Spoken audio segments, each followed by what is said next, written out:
terrorism, which will put the entire world under nuclear blackmail, and they would use these weapons.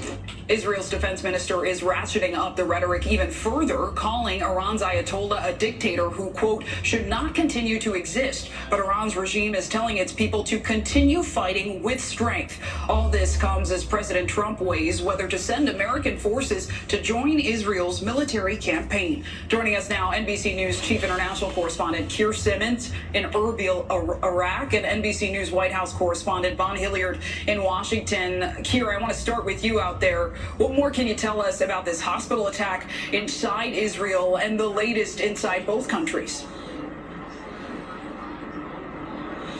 Well, here in Iraqi Kurdistan, northern Iraq, there will be some amazement at the announcement from the White House that Vaughn will speak about in a moment, that President Trump will now take 2 weeks to make a decision about whether or not the U.S. will enter the war on offensively, if you like, against Iran. We were just talking today to one of the Kurdish leaders here who said they needed American support if they were going to rise up against the Iranian regime. And meanwhile, just in that direction a little way is a US base. It's the lights twinkling in the distance there. It's about a mile away from us. About 3,000 international troops and military officials, and that would be a target if, of course, the US decided to enter the war in anger. And in fact, pro-Iranian militia groups here have been threatening that, but their words have been threatening, their actions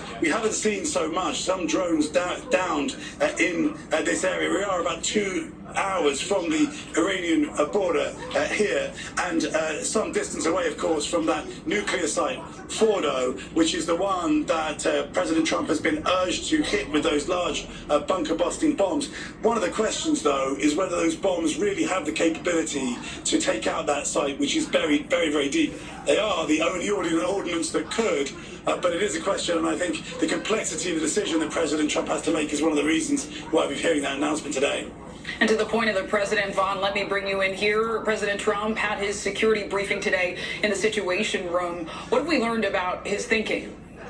We know that, per the White House Press Secretary Caroline Leavitt here just this afternoon, as Keir alluded to, this idea of a 2-week timeline that the president will make his decision on whether he will use U.S. military forces to proactively, offensively strike within Iran. Right now, it is playing a defensive posture and helping Israel shoot down missiles and drones coming into Israeli airspace. But this 2-week deadline, we should note, has been one that has been used by the president previously. Just last month, he suggested that Russia had 2 weeks to determine whether it would come to a ceasefire peace agreement with Ukraine. That deadline came and went without any clear repercussions from the White House and the president. And so at this moment in time, the U.S.'s posture remains.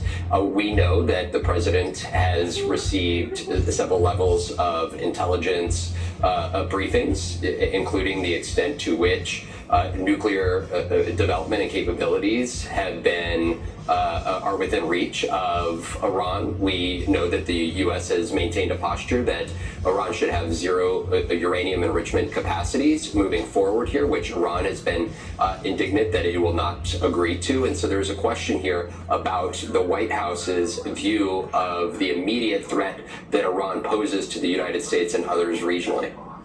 All right, Von Hilliard, thank you both so much. We're following breaking news in Los Angeles. Demonstrators are gathering after federal immigration officers were spotted outside Dodger Stadium. It comes as the Major League team is expected to make an announcement regarding the recent immigration raids across the city. NBC News political and national correspondent Jacob Soboroff is at Dodger Stadium for us, joins us now.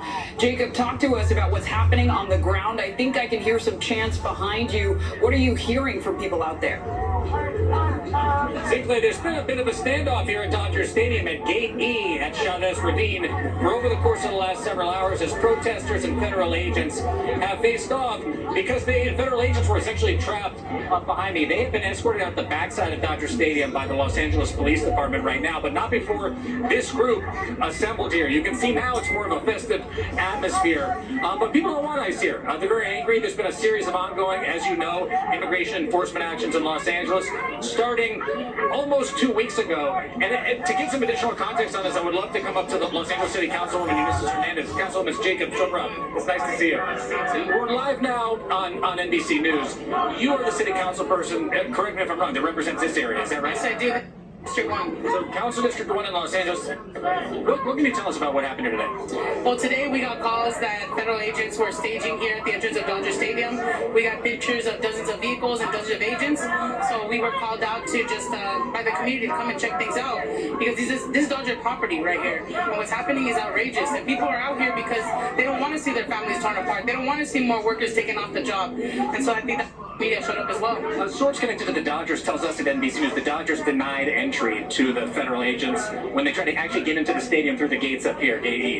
Is that what you understand too? My understanding is that the Dodgers did not allow them on the property, and the Dodgers have asked them to leave once they were already on the ramp of the property, yes. And let me just ask you before you go more generally, this has been now almost 2 weeks of this ongoing federal enforcement operation with immigration enforcement.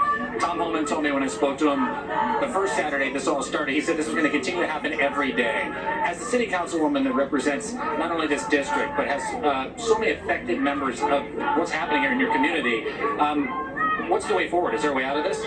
I think the way forward is for the federal government to understand that immigrants are part of Los Angeles. The 1.3 million immigrants live here. We have entire economies that benefit and thrive off the work of immigrants. Dodgers, they thrive.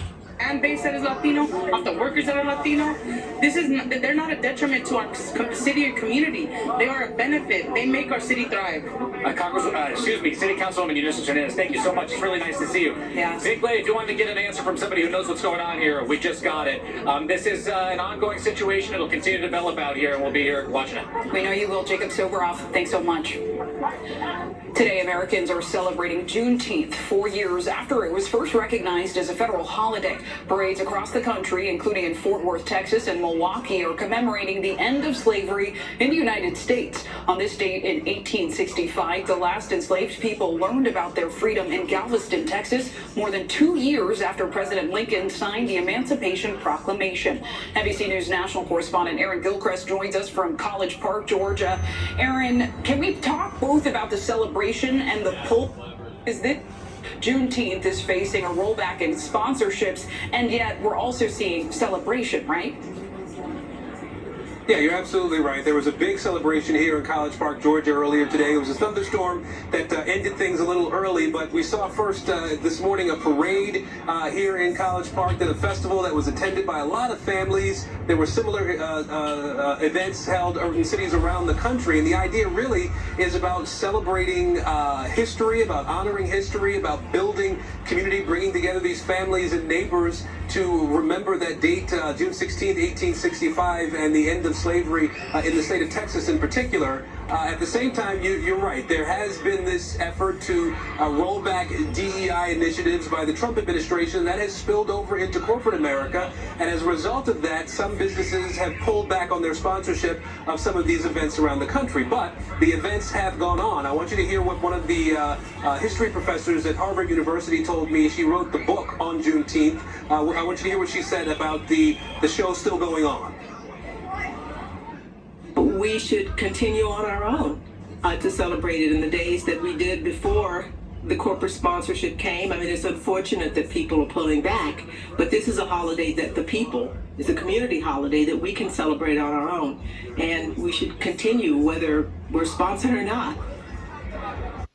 And I spoke with the founder of Atlanta's Juneteenth Festival, Parade and Music Festival that happened this past weekend. He said it was scaled down, but he was intent on making sure it still happened. And that is the attitude that we've seen with cities big and small, Zinkley, around the country. They may not be doing events as big as they have in the past, but they're still making sure they happen. Love that. Aaron Gilchrist, thanks so much. Coming up, a SpaceX rocket explodes into a